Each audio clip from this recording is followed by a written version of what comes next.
3S yang saya sampaikan adalah leadership atau kepemimpinan. Perlu diketahui konteks leadership itu bahasa asing, bahasa Indonesianya kepemimpinan, bahwa kepemimpinan itu dimaknakan suatu konsep untuk mengatur, untuk mengkondisikan suatu organisasi, yaitu kepemimpinan harus bisa mengarahkan orang, bisa mempengaruhi orang, aktivitas-aktivitas yang berhubungan dengan tugas dari anggota-anggota kelompok.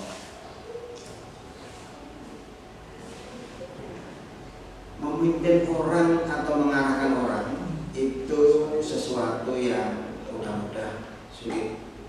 Ya, artinya tidak selalu apa yang ada di pikiran dari pemimpin itu sama persis sealur dengan pikiran yang ada di anggota organisasi.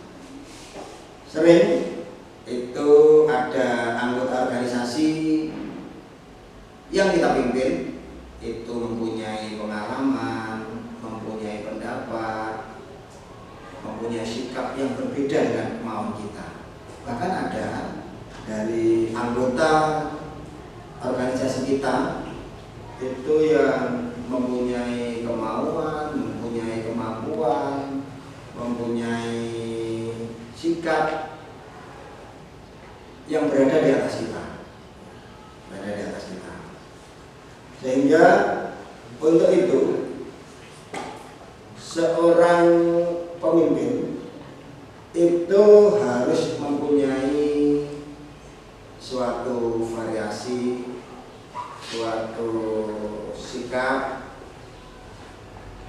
yang harus bisa mengkondisikan, harus bisa membawa organisasi itu menuju suatu konsep yang sealur semuanya, sehingga apapun yang ada di dalam anggota organisasi kita, seorang pemimpin harus bisa mengatasinya.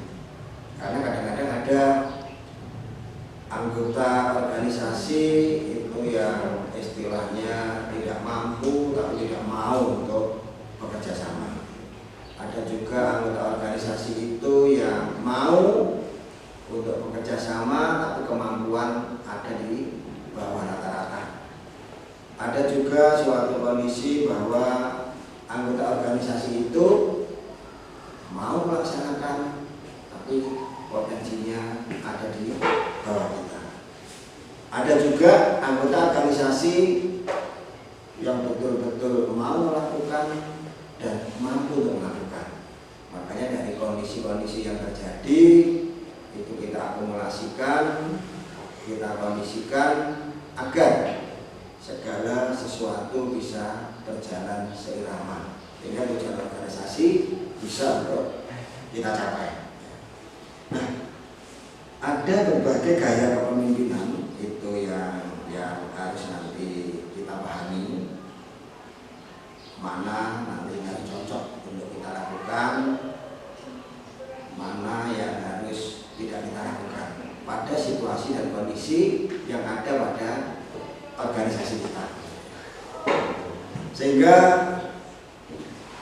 cara-cara yang ada itu nantinya betul-betul harus kita pilih mana yang terbaik untuk dilaksanakan, karena pada kondisi yang berbeda-beda. Untuk memimpin itu harus dikondisikan. Kadang-kadang ada teman kita yang sikapnya itu betul-betul dewasa, tapi ada yang sikapnya kekanak-kanakan. Ada juga yang mereka sudah banyak pengalaman, ada juga yang baru memulai aktivitas organisasi, ada juga mereka yang kayak sudah mumpuni, tapi ada pula mereka yang kalau kita di zaman sekarang mungkin yang masih unyu-unyu, jadi masih awal untuk suatu organisasi. Makanya untuk itu seorang pemimpin harus betul-betul bisa mengkondisikan situasi itu. Itu tadi tentang gaya kepemimpinan. Makanya harus kita pilih, kita saring mana yang lebih efektif. Next. Kemudian yang kita kenal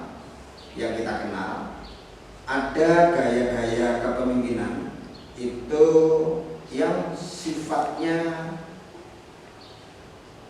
perlu kita pelajari, sehingga dari teori-teori mereka itu sifat itu bisa kita ambil manfaatnya untuk kita lakukan pada organisasi kita. Ini contoh dari teorinya McGregor juga. Jadi asumsinya begini, suatu organisasi akan bisa berjalan itu kalau seluruh anggota betul-betul dikondisikan harus sesuai dengan pimpinan. Mereka dipaksakan untuk melakukan sesuatu, mereka dikendalikan, dan kalau mereka tidak mau melaksanakan sesuatu, mereka akan terkena sanksi dan kena ancaman. Ada teori seperti itu. Kemudian ada teori juga dari McGregor juga yang mengatakan bahwa bekerja pada hakikatnya sama dengan bermain, sehingga butuh variasi tertentu, butuh hiburan tertentu, sehingga dari situ dari kondisi mereka dilepas untuk melakukan sesuatu, maka kreativitasnya akan muncul. Jadi begitu sangat enjoy. Jadi yang pertama tadi konteksnya betul-betul ditekan, diancam, ada sanksi. Tapi teori yang kedua mengatakan dilepas, dibiarkan, mereka akan berkreasi dan mereka akan mengkondisikan suatu aktivitas yang dimiliki untuk memajukan suatu organisasi. Kemudian ada teori dari Vietnam, itu suatu kondisi yang mengakomodasi dari dua teori itu. Teori pertama itu tadi betul-betul dipaksakan, kayak yang ada di sistem komando di TNI misalkan, sistem komando. Mereka harus kata-kata siap, itu yang ada. Tidak ada kata-kata tidak siap, semua harus siap bila ada perintah. Tapi ada suatu kondisi yang hampir mirip sekali dengan kondisinya yang terjadi di panggung. Biarkan seorang artis itu berkreasi, nanti akan menghasilkan suatu hasil yang bagus dan mereka punya imajinasi sendiri. Ini makanya suatu kondisi itu harus kita kondisikan. Kita pilih mana yang bagus untuk kita laksanakan, sehingga di suatu tempat mungkin di SMA negeri 1 Jenangan ini dan di SMA lain akan berbeda konsepnya. Maka kita pilih mana yang terbaik untuk kita pilih. Gaya kepemimpinan di Indonesia ini ada suatu kondisi yang kita bagi menjadi 3. Jadi yang pertama itu autokratik. Ada orang mengatakan autokratik, auto diri.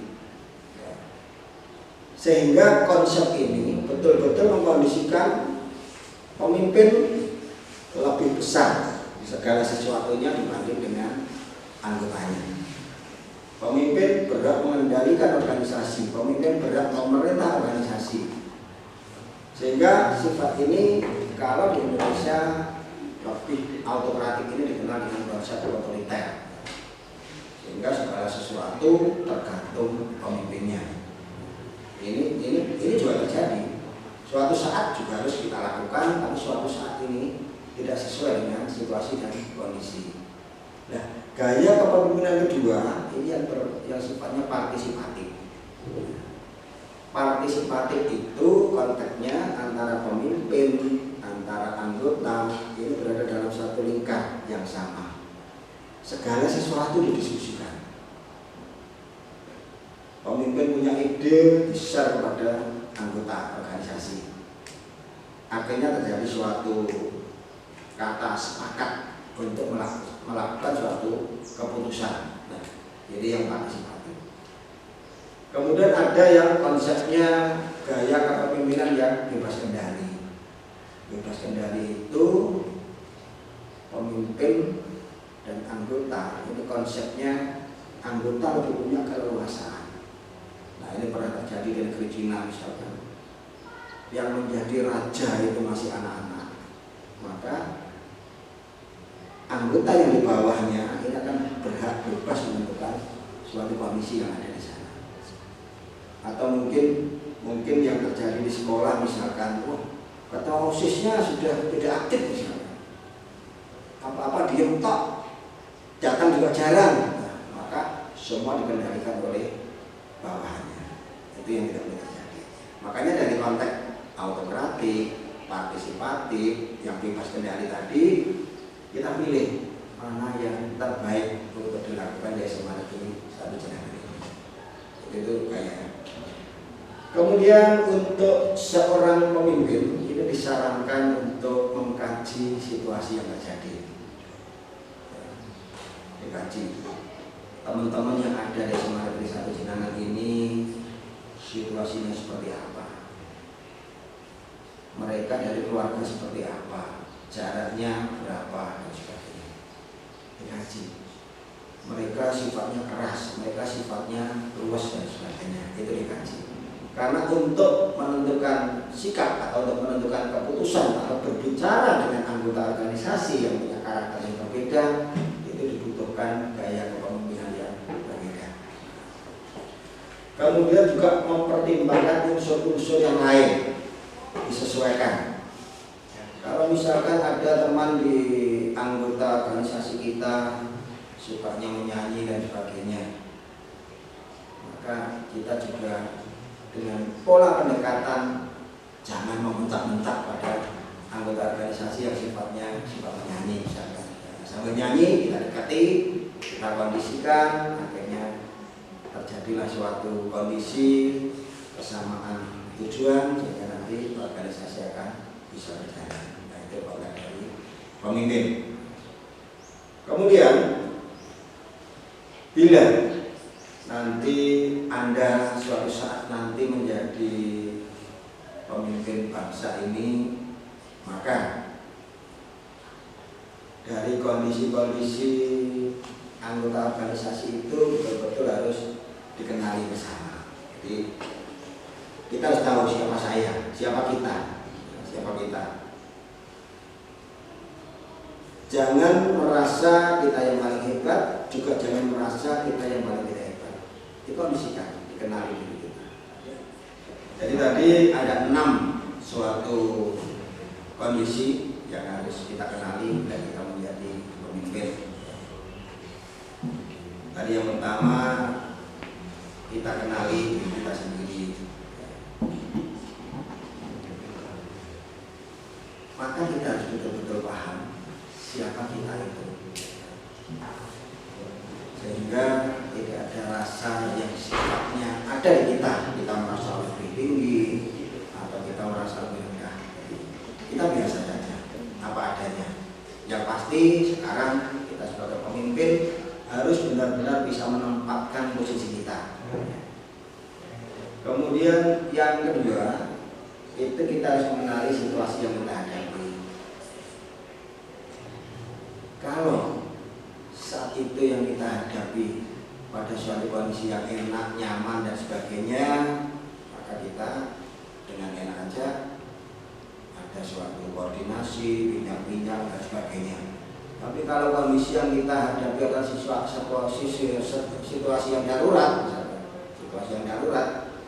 maka kita juga harus secepat mungkin bisa mengambil keputusan. Itu harus kita pertimbangkan semata mungkin. Juga gaya memimpin kita ini juga harus cocok. Yang ketiga, cocok itu dalam arti apa yang kita hadapi. Kalau misalkan seperti tadi kondisinya darurat, gaya kita seperti seorang penari, maka itu tidak cocok. Tapi kalau kondisi kita itu situasinya nyaman, enak dan sebagainya, kita sambil ada sesuatu yang sifatnya santai, tidak ada masalah. Tapi kalau sifatnya darurat, maka kita harus dengan cepat mengambil langkah untuk aktivitas yang kita lakukan. Yang ketiga. Kemudian yang keempat, konteks kepemimpinan kita adalah pemenuhan tugas. Yang pasti, kalau misalkan tugas itu harus kita selesaikan, kita sebagai pemimpin jangan Jadi konsepnya, oh kita itu punya tugas yang waktunya sekian, maka pada saat itu walaupun kita mengerjakan secara santai, konsepnya harus selesai. Kalau kebutuhannya cepat, ya secara cepat harus selesai. Kalau kebutuhannya agak lambat, ya kita bisa agak enjoy dan sebagainya. Jadi konteksnya itu adalah tugas yang harus kita lakukan. Jangan konteks menunda waktu terjadi di sini. Ini yang nggak boleh. Kemudian yang kelima, ini adalah pemenuhan kebutuhan kelompok.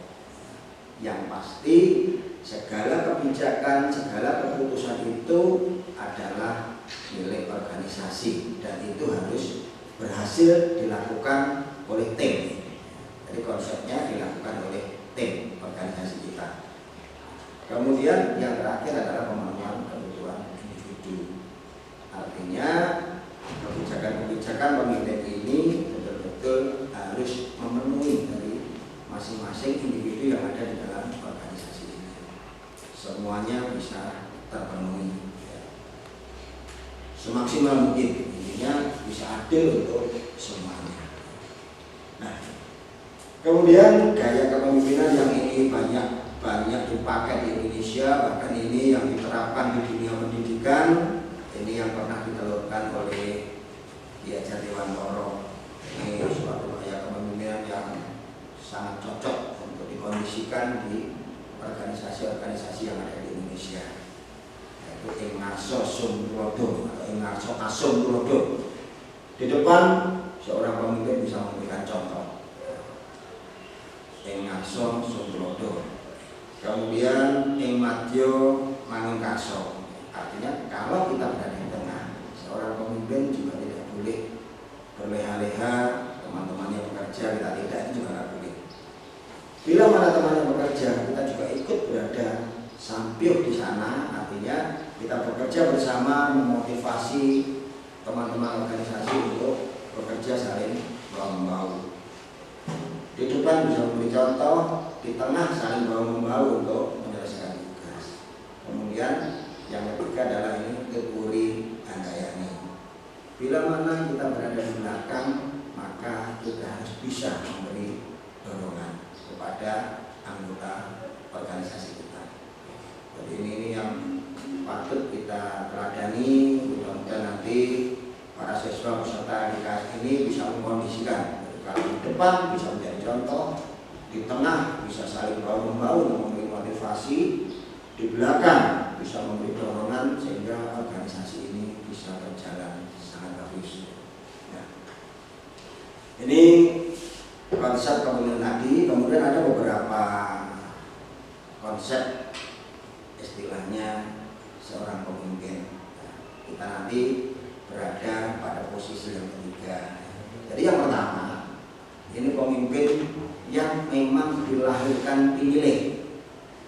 Pemimpin yang dilahirkan akan dijadikan pemilih. Contoh Nabi kita, Nabi Muhammad misalkan. Beliau sejak lahir sudah dipilih akan menjadi seorang rasul. Apapun halangannya, dia akan dilindungi oleh Tuhan. Ini sejak lahir sudah dipilih untuk menjadi pemimpin yang hebat. Begitu juga nabi-nabi yang lain sama. Nabi Musa misalkan, ikut raja yang tulis pun akhirnya kita menjadi rasul. Jadi itu konsep, dilahirkan sudah dipilih menjadi pemimpin. Kemudian yang kedua, ini faktor keturunan. Di Indonesia terkenal dengan konteks darah biru. Jadi raja-raja yang ada di Indonesia ini dipilih karena berdasarkan keturunan yang terjadi. Jadi di Indonesia kayaknya tidak akan terjadi dari golongan rakyat biasa dengan menjadi raja atau ratu, itu kayaknya ada. Yang ada raja dan ratu itu adalah lahir dari seorang raja dan permaisuri. Ini yang keturunan. Yang sekarang masih ada di Yogyakarta misalnya. Itu memang faktor keturunan yang membuat Sultan Hamengkubuwono itu dipilih menjadi raja di Yogyakarta. Nah, kemudian yang ketiga ini ada beberapa faktor seseorang bisa dipilih menjadi pemimpin. Yang pertama, karena karismatiknya. wah, dalam suatu organisasi ternyata ada teman yang betul-betul karismatik, semua kagum kita melihat, semua merasa nyaman kita memandang wajahnya dan sebagainya, itu karismatik. Jadi dipilih karena karismatik. Kemudian ada juga orang yang dipilih karena hartanya, karena kekayaannya. Wis tak pilih yang paling sugih, yang paling kaya dipilih agar kegiatan-kegiatan bisa berlangsung. Ada juga yang dipilih karena kaya. Kemudian ada juga yang dipilih karena pengalamannya. Misalkan ketua OSIS sekarang dipilih, wah itu waktu SMP-nya sudah pernah menjadi ketua OSIS, kita pilih aja menjadi ketua OSIS dan sebagainya. Dipilih karena pengalaman, pernah menjadi pemimpin sebelumnya. Itu ada juga. Kemudian ada juga mereka dipilih karena memiliki sesuatu yang lebih, anaknya pintar, anaknya soleh dan sebagainya. Dia punya kelebihan, lebih pintar, lebih soleh, baik terhadap teman dan sebagainya. Itu juga bisa dipilih. Jadi macam-macam. Ada juga yang terakhir ini dia dipilih karena bisa dipercaya dan jujur. Dalam satu kelompok ada satu teman bila mana diberi tugas selalu bisa dipercaya dan dia selalu jujur. Nah, ini yang dipilih. Mungkin di antara kita itu pada faktor yang keempat dan lima ini yang dipilih menjadi pemimpin. Jadi ada beberapa konsep tadi bagaimana seorang pemimpin bisa dipilih. Nah, anak-anakku, jadi itu tadi sekilas tentang konsep leadership atau kepemimpinan, sehingga nanti harapan saya 10-20 tahun yang akan datang, bila mana nanti Anda menjadi seorang pemimpin, betul-betul bisa memahami bagaimana perilaku organisasi, bagaimana perilaku teman dan sebagainya, sehingga bisa memilih konsep atau memilih gaya kepemimpinan yang akhirnya bisa baik terhadap diri kita, bisa baik terhadap organisasi kita, dan bisa baik terhadap masyarakat umum. Nah, itu mungkin yang bisa saya sampaikan pada materi leadership ini. Saya selalu berdoa semoga anak-anakmu semua peserta RDKS ini nantinya betul-betul menjadi pemimpin bangsa yang mumpuni, yang tangguh dan berakhlak mulia. Oke, terima kasih. Assalamualaikum warahmatullahi wabarakatuh.